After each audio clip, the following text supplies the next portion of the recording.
Hey there, it's Dr. Mike T. Nelson here, back again with the Flex Diet podcast. So, how to add more muscle and performance, improve body comp, all without destroying your health and doing it in a flexible manner that fits your lifestyle. And today I've got a big holiday tip for you, just a solo cast with myself. But stay tuned. We've got a bunch of guests scheduled up over the next month or two. We've got Dr. Greg Potter will be on. My buddies Dean Guido and Jeb will be back on again. You can find a older podcast with them. My man Lee Boyce and many others coming up. So stay tuned for those. And as always, brought to you by the Flex Diet certification. This will open up again in January 2021. In the meantime, you can go to flexdiet.com, flexdiet.com.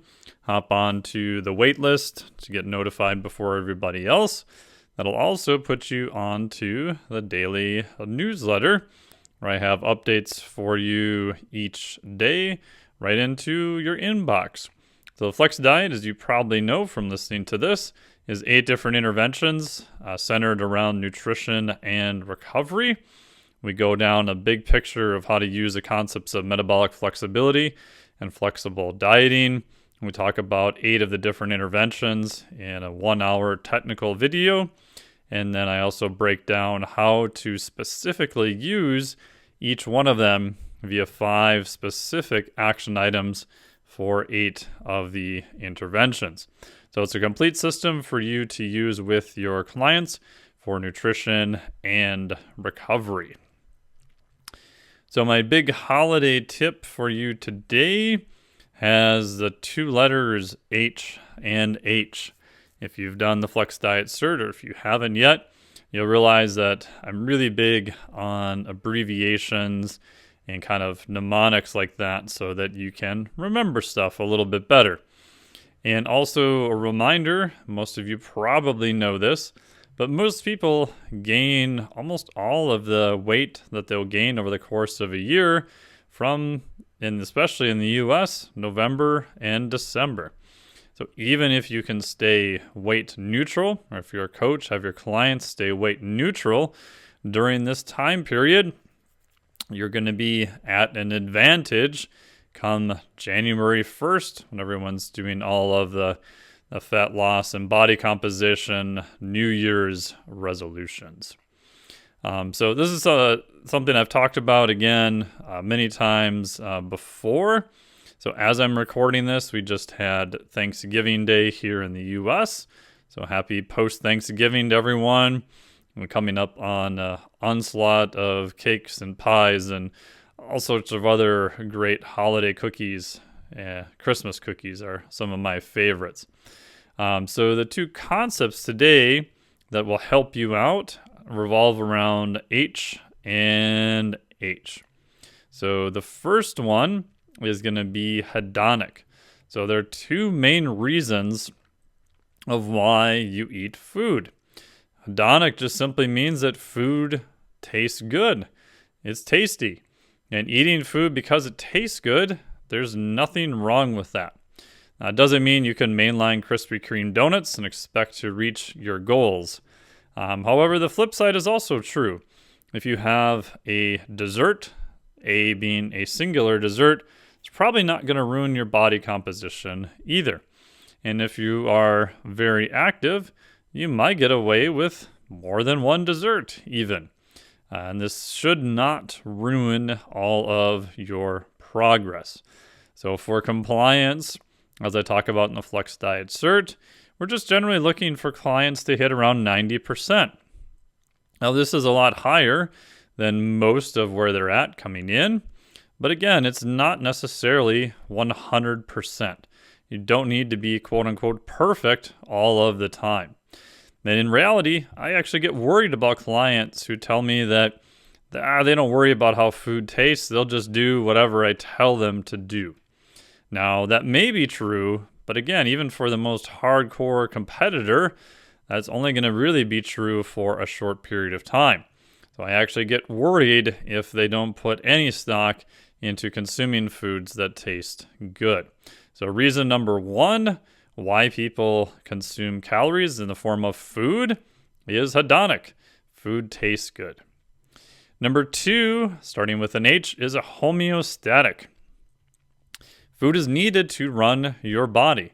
We need calories coming in.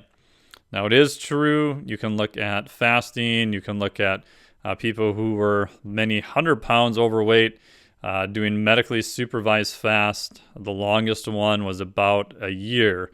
But even then, you're still using body fat to fuel your body. Again, I would not recommend that to anyone. So most people are going to eat 2, 3, 4, 5 times per day. Your body needs nutrients, both macro and micronutrients, in order for it to run. Right? We have something called a resting or basal metabolic rate. It's just how many calories you burn literally only to keep the lights on. So if we measure you in the lab, or I have a device here, a PNOE device to measure this, we want you as close to a resting state as possible, but not sleeping. If you're watching TV during one of these tests, you're literally doing too much work. So it's literally just how many calories you need for your body to stay alive. And compared to your total daily energy expenditure, your RMR, or resting metabolic rate, is around 50%. Now that's going to vary a lot across the board, but it is a good portion of it. And then, of course, we have movement. We have activity. So this adds up to the total daily energy expenditure. And this is a homeostatic thing. We need calories for you to run your body. And neither one of these, both hedonic or homeostatic, you have to respect both of them. This is how your body is wired. And I get worried about clients who are a little bit too far on either end of the spectrum. Right? So some clients coming in may be all hedonic. They've never logged a single thing in their life. They have no idea how much protein. They really don't have any idea of what they're eating. They go through the process of eating, but it is very subconscious. Their awareness is relatively low. I'll just eat whatever I see around that tastes good and not worry about it. Now, sometimes you can get away with doing that. But if you're trying to make body composition changes, adding awareness to the equation, it's going to be step one and obviously super helpful. Again, I get worried about clients who are a little bit on the other end of the spectrum. Like I said, who are too much on the homeostatic. Bro, food is just fuel. I don't worry about how it tastes. So a guy I hung out with many years ago was, don't taste your food, just eat it. It's one of his taglines. So again, both of these are going to be important. Ideally over time, because your tastes will change, we want to find something that you will generally enjoy, get hedonic benefit from it, and it is also homeostatic. It is the right macro and micronutrients to run your body and get to the goals that you want to get to. And in a quote-unquote perfect world, which doesn't exist, but an example of better is when these two kind of combine and are more on an unconscious level.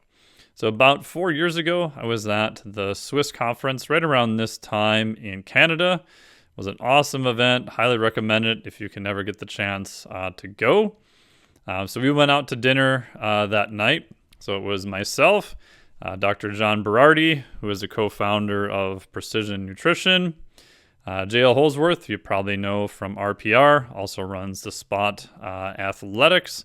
He's done a lot of powerlifting in the past, plays around with the Thomas Inch dumbbell for fun and grip contests.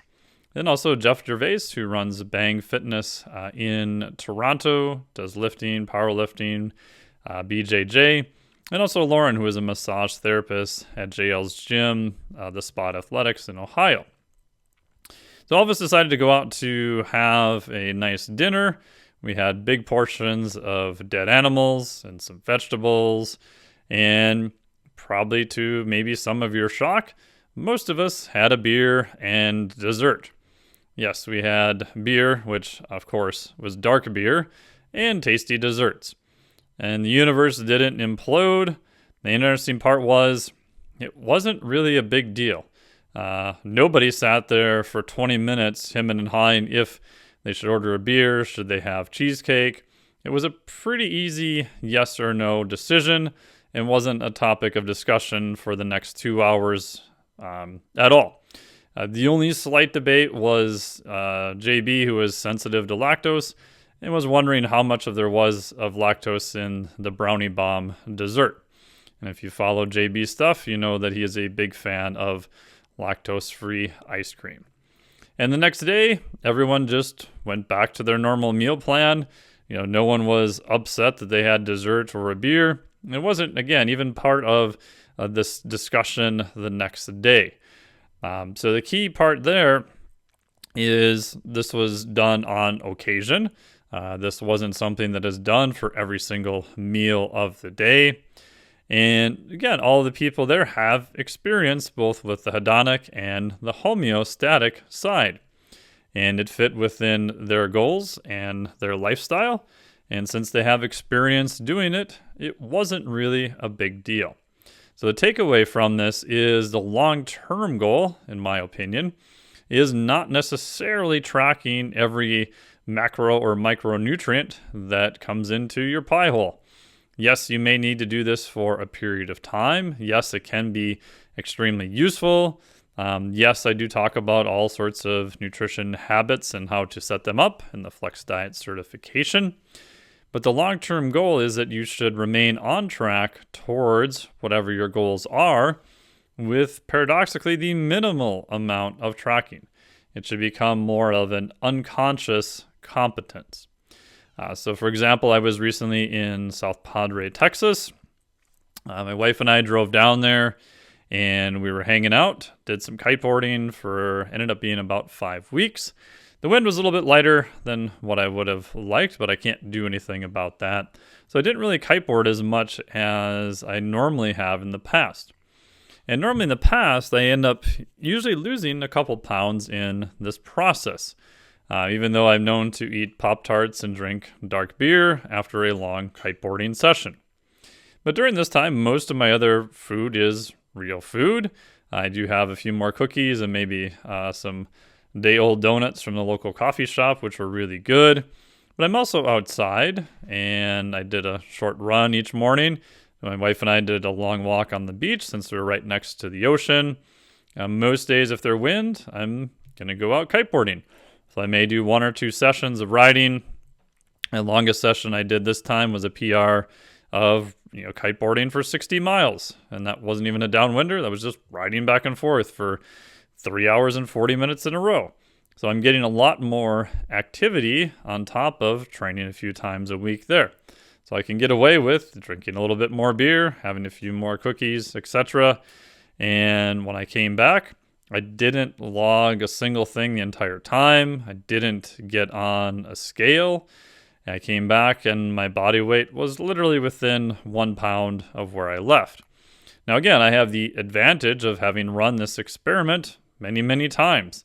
So I have a good idea of what to expect and what habits are the big rocks that I need to do to make sure that this stays in place.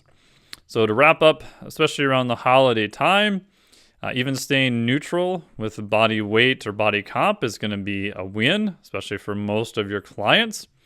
The 2 main reasons that people consume food is 1, hedonic, it tastes good, and 2, homeostatic.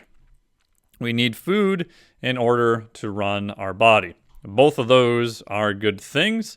Having a balance between both of them is going to be very useful.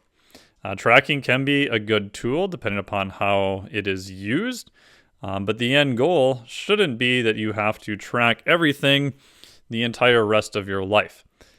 Yes, some people may need a little bit more oversight. There may be things that they need to stay conscious of going forward, but these should be more of a minimal, not a maximal. And again, food is your friend.